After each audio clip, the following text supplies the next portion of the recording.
Hi, my name is Henry. I'm a cryptographer at the Zcash Foundation, but today I'm going to be talking to you about inconsistencies in Ed25519 validation criteria, the problems that these can cause for distributed systems, and a solution that is now being adopted by Zcash as well as Tendermint.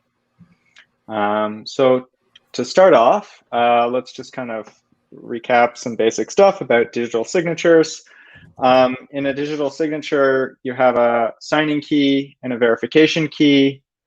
If you have the signing key, you can take a message, produce a signature for that message, and then you can use the verification key and the message and the signature to determine the authenticity of the message. And the goal here is that valid signatures should require the signing key. And this is useful because it's basically letting you leverage authentication of a very small amount of data, namely the verification key, into verification of arbitrarily many messages. So that's obviously very useful. Just as a kind of an aside, if you already know, you may have know these as more the private and public key, but signing and verification key, I think, is somewhat better terminology because it's more precise and explicit about what the role of the key material is. This isn't some kind of encryption or something, and it doesn't carry any extra assumptions about whether what the role of the keys are. So for instance, in Zcash, you have a signing key that's used to authorize spending funds. But if the verification key were public, you would be able to link up different shielded transactions by seeing that they had the same verification key. So again, that's just kind of an aside, but hopefully I can convince everyone to use this terminology. And now we could say, what's a desirable property for signature schemes to have?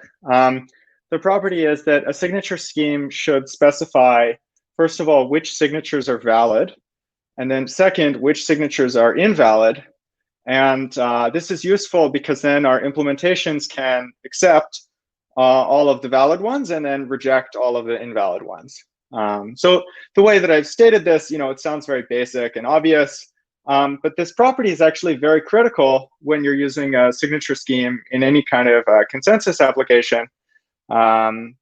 Because if you have different implementations or different nodes that are diverging on what signatures are valid, then you have a fork in your consensus, and depending on the system, that could either cause a halt or a chain split. So it would be very bad if an attacker could cause that to happen. And the point of the talk is that, unfortunately, Ed25519 does not actually have this property, yet it is widely used in consensus critical contexts. Oops. So what is the problem exactly? The problem is that there's divergence in Ed25519 validation. And there's a few sort of nested reasons for this. First of all, the spec allows implementations to make a choice about what verification equation they want to use. So you can have two implementations that are totally spec compliant, yet don't agree on whether or not some signature is valid. But actually, you don't have two implementations that are compatible with or compliant with the spec, because actually the spec is incompatible with almost every library that exists. Finally, libraries are sometimes incompatible with each other. Some of them add kind of extra ad hoc checks that cause different behavior between different implementations or even different versions of the same implementation, which is sad. And finally, you have different behavior between batch and single verification. So these are kind of the theoretical problems. Does this actually happen in practice? Yes. Here's a visualization of it. So in the top left corner, you have the behavior that is specified by RFC 8032. which standardizes Ed25519. And the dark squares, or the dark pixels, represent cases that are required to fail. The light pixels represent cases that are required to pass, and the gray pixels are cases that implementations may accept but may reject. The next one, the only spec compliant implementation that I know of is actually Bounty Castle, which I don't think is used in any distributed system. The next square over in the top row is Go's Ed25519, which Tendermint originally used, and currently uses in its like a released version. And there's a whole family of implementations that have similar behavior to that one. In the bottom left, you can see these two noisy squares are batch verification modes from two different implementations. One of them is Ed25519 Dalek, and the other one is Ed25519 Donna as used in Tor. And there's another family of behavior that comes out of libsodium. Two of the squares in the center are actually two different versions of libsodium, and the validation criteria changed in a point release, which was very cool because Zcash D used libsodium 0.15 and then basically got stuck on an old version because if they upgraded, they could have a consensus fork. And then I ended up having to write like a bug for bug compatible implementation as part of our efforts at the Zcash Foundation to produce an independent implementation of Zcash. So that was cool. And then the two squares at the top right are using the rules that I'm going to tell you about later on in the talk. And finally, in the bottom right, there's kind of amusing Go on IBM mainframes. Apparently, they have hardware support for doing like hardware accelerated Ed25519, but it has different behavior on edge cases. So they had to actually, unfortunately, disable the whole thing. So hopefully this demonstrates that there's like a real problem here with inconsistent validation criteria. But you know, how exactly does this happen? To understand that, we're going to dig into the mechanics a little bit of how the signing and verification procedures actually work. So first of all, for Ed25519 signing, you have the signing key, which is a scalar that I'll write as little a, and the verification key is a point big A, which is little a times the base point b. The square brackets are denoting scalar multiplication. And then in order to sign a message M, first of all, the signer is going to choose a random R through some complex procedure that is not relevant to this talk. And they compute a commitment to that randomness, the big R. And then they compute a challenge value K as the hash of R, A, and the message M. And the kind of monospace font is supposed to indicate that actually what's getting it fed into the hash is the byte encodings of those values. But that distinction is not super important at the moment. Then they compute this response using the challenge value that they got from the hash function. S is R plus KA. And finally, the signature that they produce is the encoding of R and then the encoding of S. Okay, so that's signing. For verification, in order to do verification, you need this triple of the verification key A, the message M, and the signature R and S. And we're going to assume that these are all supplied to the verifier as encoded bytes rather than deserialized abstract objects.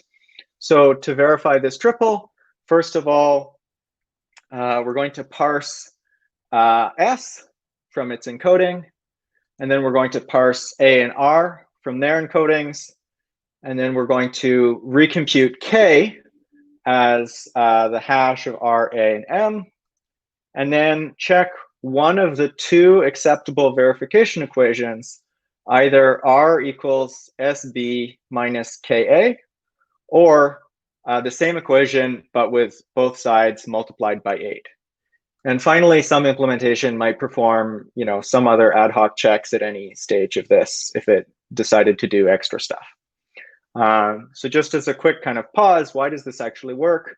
If the S, A, and R values are honestly generated as on the previous slide, then when we plug those values into this equation, S is R plus KA. So expanding out, we get this KAB minus KAB, and that cancels, and we recompute R. So this, should work for honestly generated signatures. Looking at this procedure, we could ask, what are the sources of divergence here? Where could things possibly be different between different implementations? First of all, when we're parsing S, do we require that S is canonically encoded or not? Second, when we're parsing A, do we require that that is canonically encoded? There's the choice of which verification equation is used, can produce different results. And as we'll see in a minute, depending on that choice of equation, there's also a choice of how this equality check is performed.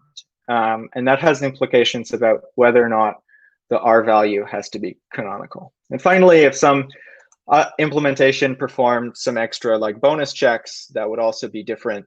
But leaving that aside, there's basically 4 sources of potential divergence between implementations that we can kind of go through in sequence.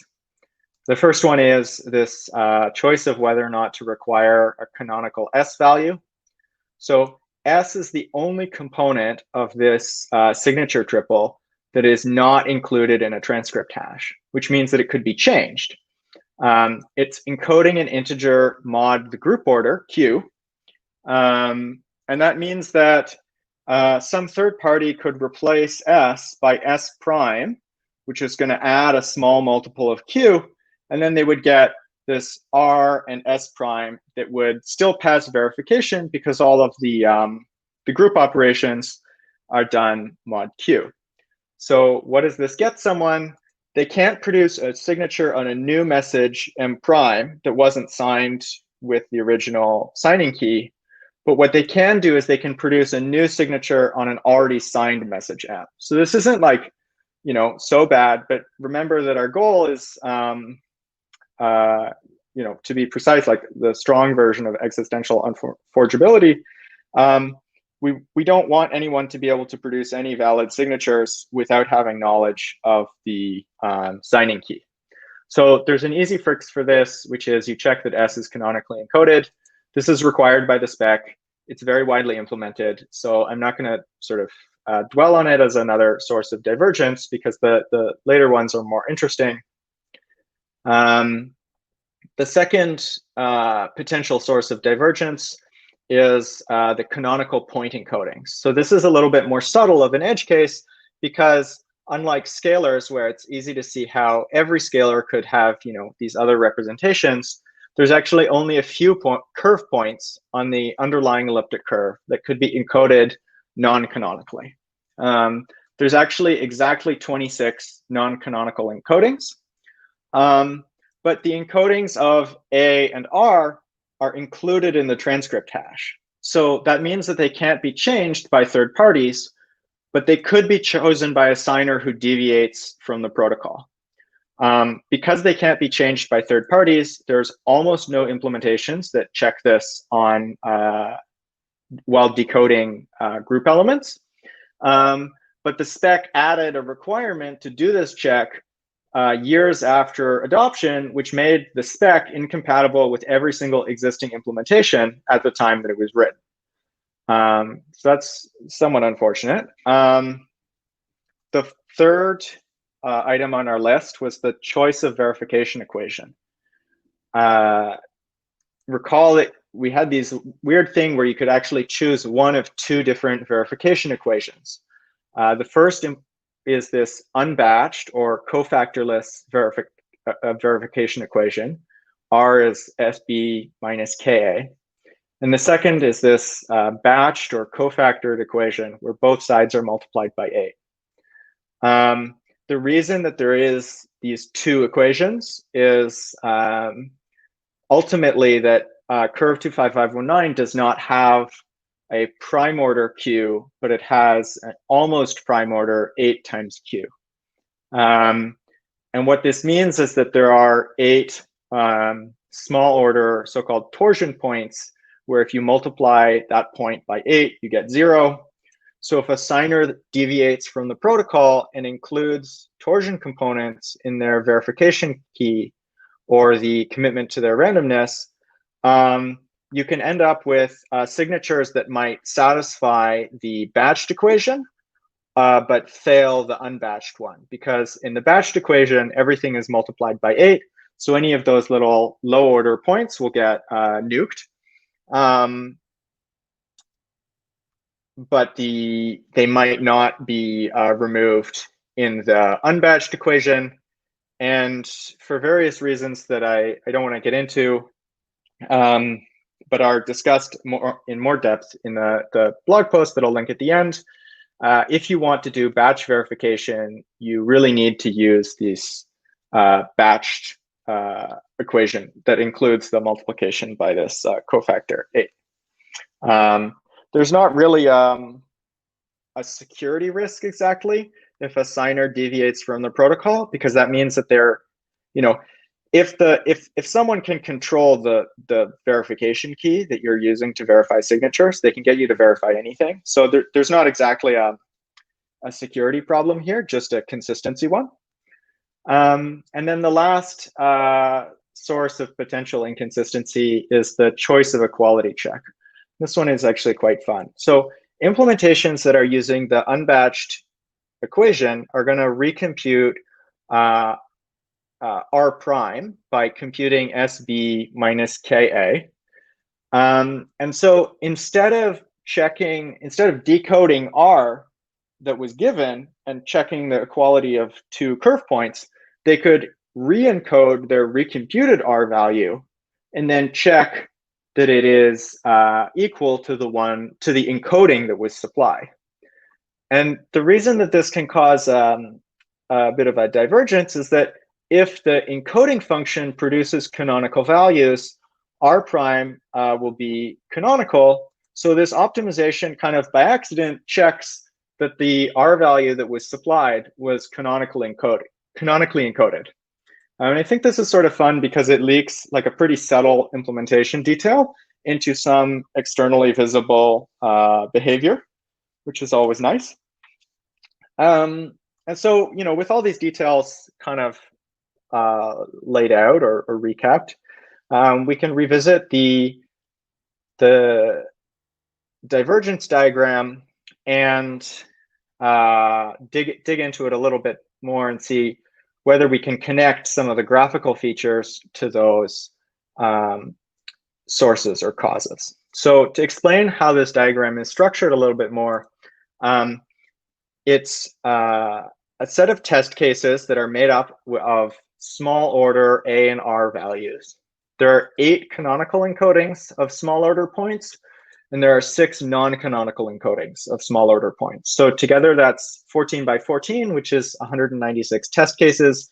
The horizontal axis is indexing is running over the A values, and the vertical axis is running over the R values. And so you can see, for instance, in the RFC square, the fact that there's this like dark L shape at the bottom and at the right is because those are the non-canonical A values and the non-canonical R values that are excluded. You can see that, for instance, the Go implementation, which is used by Tendermint, or was, has some non-canonical A values are accepted, but the non-canonical R values are all rejected. The batch verification is accepting those non-canonical points. So yeah. And finally, in the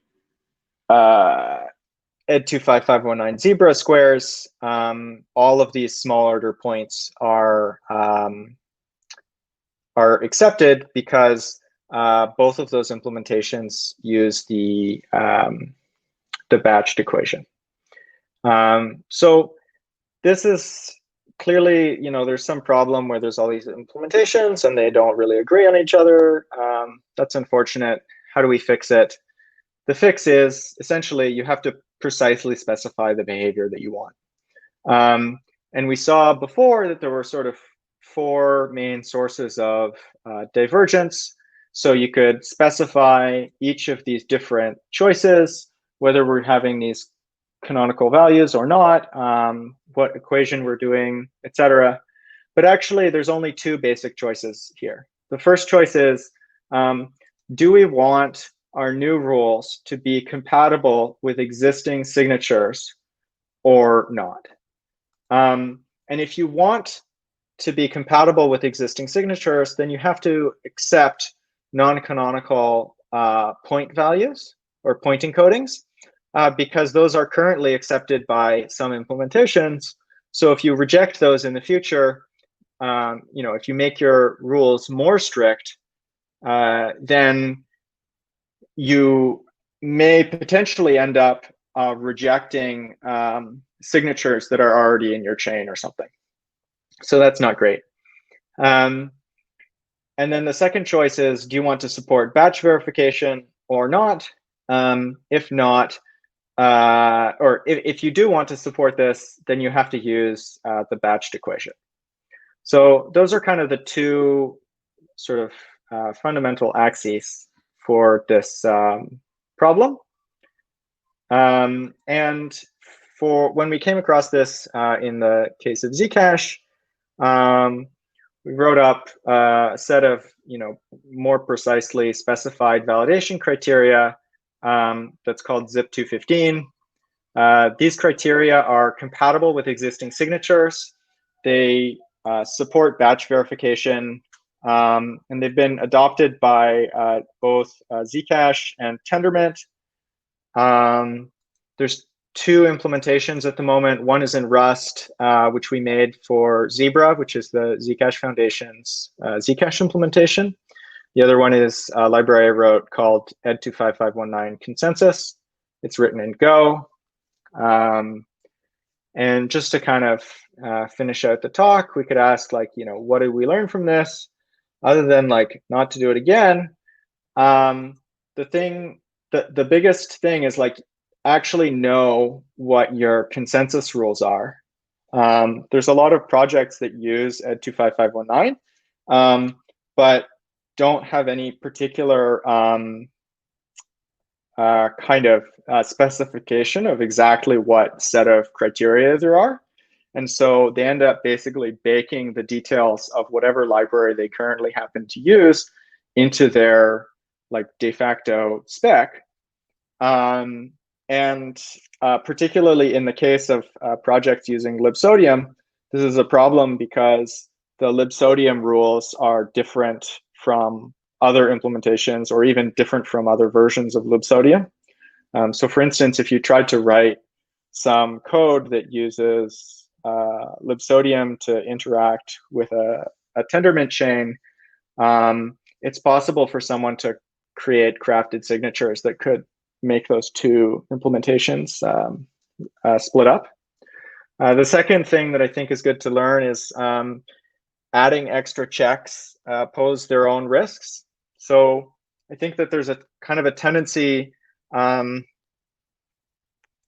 out of a sort of defense in depth mindset of oh, well, we'll just add these extra checks and we'll be, maybe they won't do anything, but we'll be maybe more safe or something. But actually, every time you add an extra check, you're potentially having more risk that you may be less interoperable, or that you might have some kind of consensus divergence. The third thing is, I think it's really important if you're ever designing or specifying a primitive, to specify both the positive and the negative behavior, not just these are the things that should validate, but also these are the things that should not validate, or you must accept these and must reject these, both sides. And finally, when you have test vectors for some primitive, you should try to make sure that the test vectors actually exercise all of the rules in the spec. Because that way you can be sure that some implementation doesn't, if any implementation tried to like add their own extra stuff, they would fail those extra test vectors. So that's the end of the talk. There's some further reading in these links that I guess are not clickable in a screen share, but I'll just kind of leave them up. And I'm not sure, I haven't been able to see the window, so I might, great. I am now able to see the chat if there's any questions.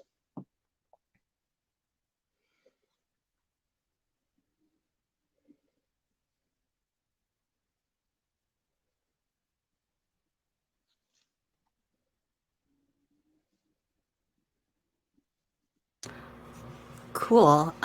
So if you guys have any questions, just drop in the chat. Otherwise, we can transition to the next session. Do you have any closing thoughts or anything else you want to say? No, just watch out for Ed25519. Awesome. Cool. Bit of a sharp edge. Cool. Well, thanks for the really great talk. We're going to transition now then. Great. Thank you.